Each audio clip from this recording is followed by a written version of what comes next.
Big TV భక్తి సమాచారం WhatsApp ఛానల్లో జాయిన్ అవ్వండి. అన్ని విశేషాలు ఎప్పటికప్పుడు తెలుసుకోండి. నమస్కారం గురుగారు.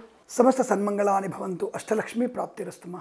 గురుగారు, చాలా వరకు కూడా ఈ నవరాత్రులు ఏవైతే ఉన్నాయి, ఈ నవరాత్రులు మొత్తం కూడా అంటే ఈసారి మొత్తం కూడా చూసుకుంటే 11 రోజులు అని చెప్పొచ్చు. ఈ 11 రోజుల్లో ఆడవాళ్ళకి ముఖ్యంగా చూసుకుంటే పీరియడ్స్ రావటం ఇలాంటివి కొన్ని జరుగుతూ ఉంటాయి. కాబట్టి మరి నవరాత్రుల్లో మనం గత వీడియోలో మాట్లాడుకున్నట్టుగా 11 రోజులు కూడా అమ్మవారి దీక్షలో ఉండాలి, అమ్మవారిని ఏ విధంగా పూజించాలనేది మనం చెప్పుకున్నాం. మరి మధ్యలో అంటే మధ్య సమయంలో మధ్య నవరాత్రుల్లో ఆడవాళ్ళకి నెలసరి వస్తే మరి ఏ విధంగా?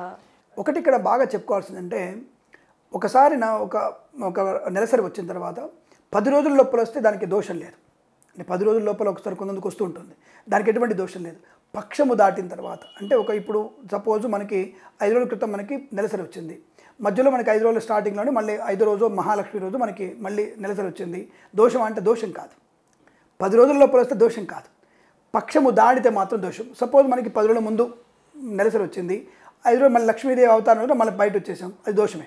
అంటే మళ్ళీ మీరు పూజకి అర్హత ఉండదు, పూజ చేయడానికి పనికిరాదు. అలా కలశం తీసేయాలా?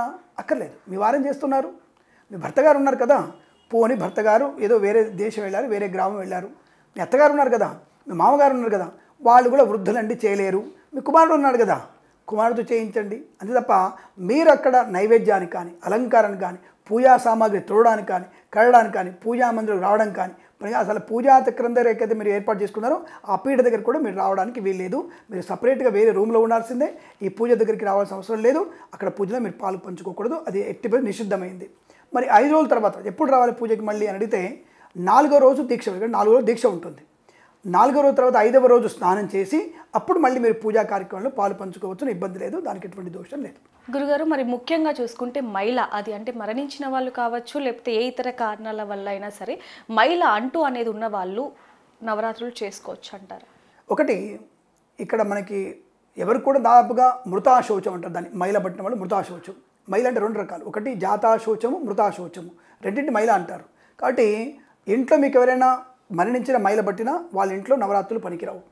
ఎవరైనా ఇంట్లో ఎవరైనా పిల్లలు పుట్టినా సరే వాళ్ళ ఇంట్లో నవరాత్రులు పనికొచ్చే అవకాశం లేదు. కాబట్టి ఆ ఇంటిలో ఎట్టి పరిస్థితుల్లో మృతాశౌచము, జాతాశౌచం ఉన్న వాళ్ళు ఈ యొక్క పూజలలో పురస్కారాల్లో పాలు పంచుకోకూడదు, దీక్ష ఉండదు, పనికిరాదు. అలాగే సపోజ్ ఇప్పుడు మా ఇంట్లో మా నాన్నగారు కాలం చేశారు, ఈ సంవత్సరం పాటు నేను ఎటువంటి కలశ స్థాపన పూజలు పునస్కారాలు చేయకూడదు, పనికిరాదు అన్న విషయాన్ని గుర్తుపెట్టుకోండి.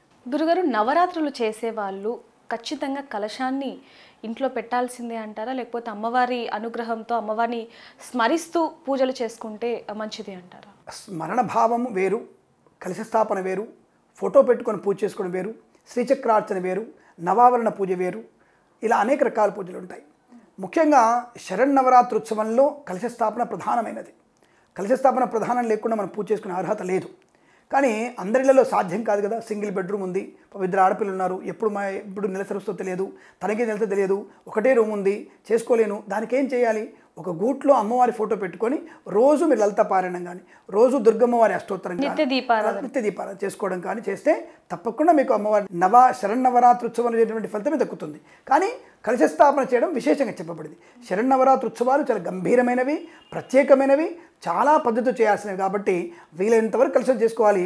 వీలు కానప్పుడు ఫోటో పెట్టుకొని స్మరణ చేసుకోవచ్చు, జపం చేసుకునేటువంటి ప్రయత్నం కూడా చేస్తే స్మరణ మాత్రైన భావం అంటే భావమాత్రంలో విశేషమైన ఫలితం ఉంటుంది. కాబట్టి మీరు అమ్మవారి స్మరణ చేసినా మీకు అష్టైశ్వర్య ప్రాప్తి పొందుకోవచ్చు, ఇబ్బంది లేదు. గురుగారు, మరి ఈ ప్రశ్న అడగచ్చో లేదో తెలియదు గురుగారు, అంటే గత వీడియోలో కింద కామెంట్స్లో వచ్చాయి కాబట్టి మీ దృష్టికి తీసుకొస్తున్నాము.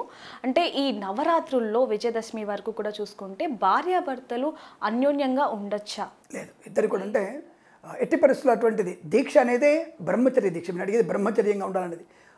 అసలు ఈ యొక్క ఉత్సవానికి ప్రారంభానికి 3 రోజుల ముందు అంటే మనకి భాద్రపద అమావాస్య కంటే కూడా త్రయోదశి నుంచి, భాద్రపద బహుళ త్రయోదశి నుంచి మళ్ళీ అమ్మవారి అంటే మనకి 4వ తేదీ అంటే ద్వాదశి వరకు, అంటే ద్వాదశి రోజు కూడా మనం బ్రహ్మచర్య దీక్షలో ఉండాలి. అంటే 15 రోజుల దీక్షలు ఉండాలి మనం. అది బ్రహ్మచర్య దీక్ష ఉండాలి, ఏకభుక్తం ఉండాలి, గ్రామాంతరం వెళ్ళకూడదు, మహిళలకి శాతజానికి వెళ్ళకూడదు. దీక్ష అనేది దీక్షనే ఉంటుంది. అమ్మవారి కొరకు ఈ దీక్ష చేస్తున్నాను కాదు, నా మంచి కొరకు అమ్మవారిని నేను కోరుకోబోతున్నాను దీక్ష అని చెప్పి తప్ప నువ్వేంటి అమ్మవారి కోసం ఈ దీక్ష ఎందుకు?